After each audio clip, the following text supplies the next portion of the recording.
Your new novel, To the Wedding, which I found vivid and startling and beautiful, is about a wedding in which the bride has AIDS, or anyway is HIV positive, and knows that she will soon die. How did you come to write that?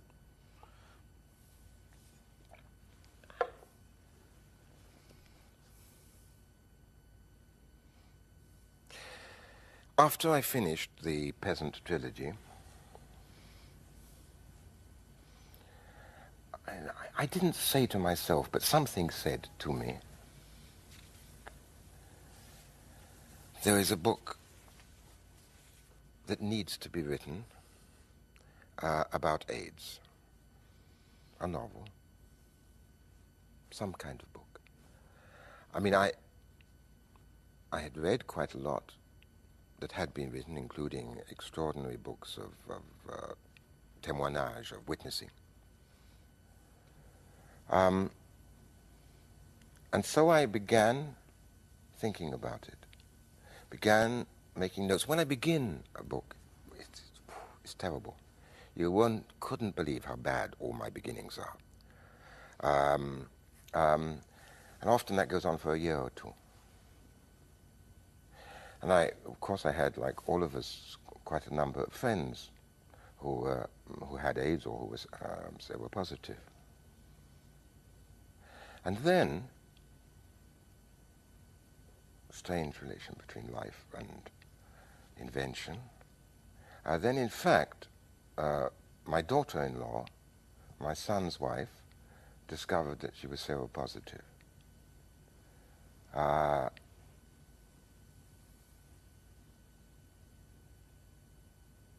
And then I asked myself whether I could go on writing this book.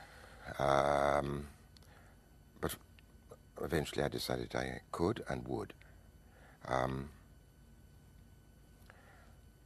There.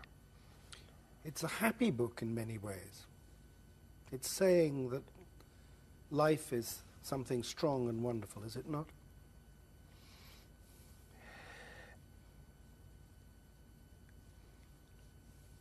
I think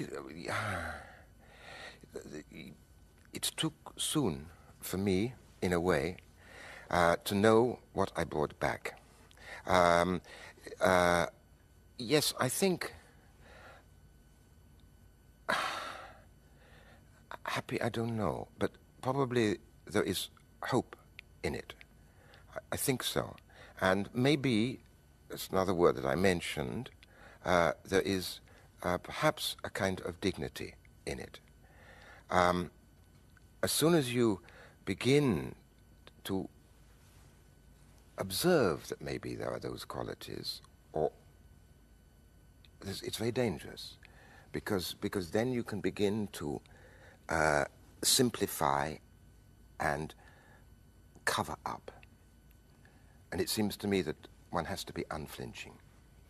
And in a kind of way, I think, well, I don't know, it's for others to judge, but also, I mean, I in relation to that story, in relation to that book, I think that my gaze is steady and unflinching. And the effort was there.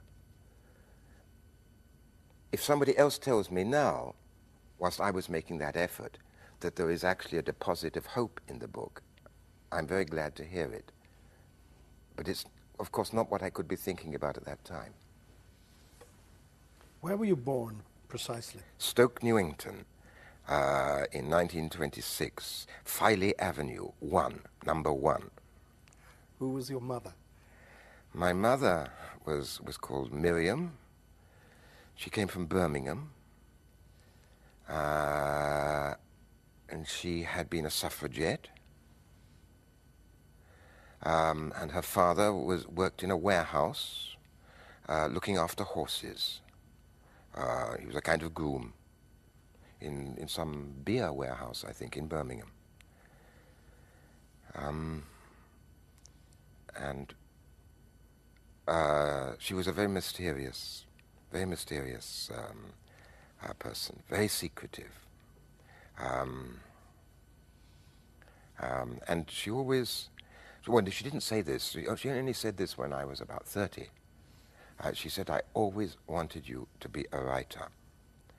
Even before you were born, I said, I want my son, if it is a son, or a daughter, if it's a daughter, to be a writer. I look at her. And then, and I say, and, have you read any of my books? Of course not. Just enough to be a writer.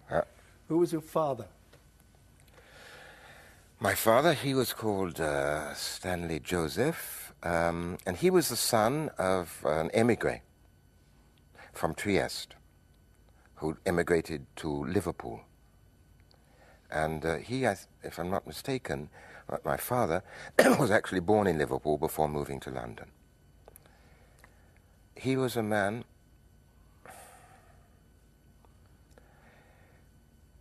so marked by that terrible First World War. He was an infantry officer, and he was for all 4 years in the front line on the Western Front. I mean, very, very few infantry officers actually survived as long as that. He was obviously a very brave soldier. But it completely marked him for the rest of his life. Closed him up? How marked him? No, it hadn't closed him up. No.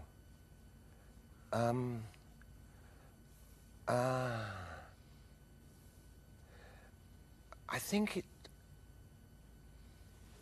it's something to do with pain, not physical pain. But he carried a kind of pain with him. But he was quite jovial, quite jokey, quite open.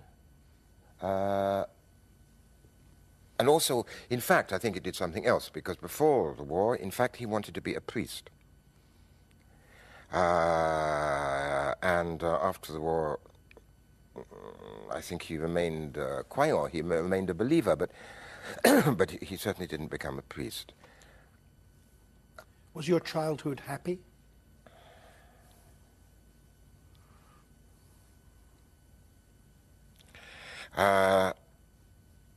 No. But it really wasn't their fault. Where did you go to school? I went to a early prep school near Guildford, which was totally crazy. You mean, you can't believe the things that happened there. In terms of sadism, in terms of torture, in terms of bullying. And it was a quite small school, and this is not only between boys, it was also between the staff and the boys. Absolutely monstrous place. And because it was a little totalitarian system, because what does that mean? It means that there's no appeal outside it. And therefore, although maybe some of us tried to say or talk about the things that happened, nobody believed us. There was no appeal outside, and so finally you live within it. And you develop ingenuities to cope. At the age of 16, you ran away from another school, yes. didn't you? Why was that? Well, because it was a bit the same, but bigger. And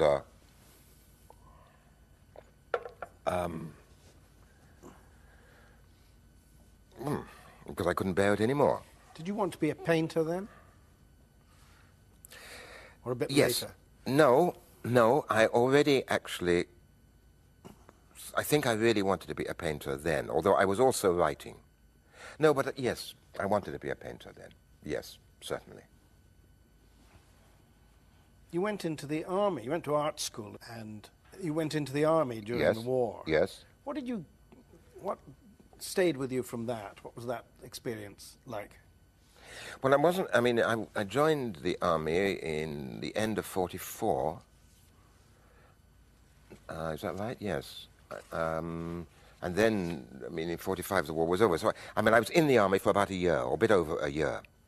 Um, and I was simply in an infantry regiment, and I did my training, and then I became a lance corporal instructor. Did you meet people whom you otherwise wouldn't Yes, have met? absolutely, of course, and this was very important, and it was part of my political education. Maybe one of the most important parts of it, because in fact I met, and especially because I didn't take a commission, which I refused to do. So I was, I was mostly with recruits, working class recruits, and I lived with them, and I got to know them, and I began to see a world that I hadn't really any very clear idea of before. And this was very important to me. And I used to write letters for them. A number really couldn't write. I mean, they were really illiterate. Others had difficulty in writing. So, and they knew lots of things I didn't know. They were tougher than I was. But insofar as they protected me, and they quite often did, I mean, in exchange, I could at least write letters for them. Love letters, or letters to their parents, or letters making up some story which wasn't true. But that companionship has stayed with you, with working people. I think so, yes. Yes, yes. When you became a painter, what sort of stuff did you paint?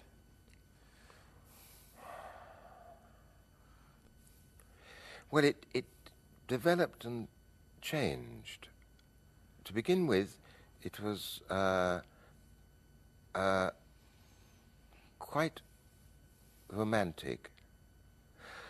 If you like, a tiny bit like Chagall, let us say. I mean, just to give you an idea, of course, of not that quality. Many of the subjects came from the Bible, from the Psalms and from the New Testament, because the Bible was always a book which was very important to me, even at the time when the label Marxist was placked there 5 times a week on me.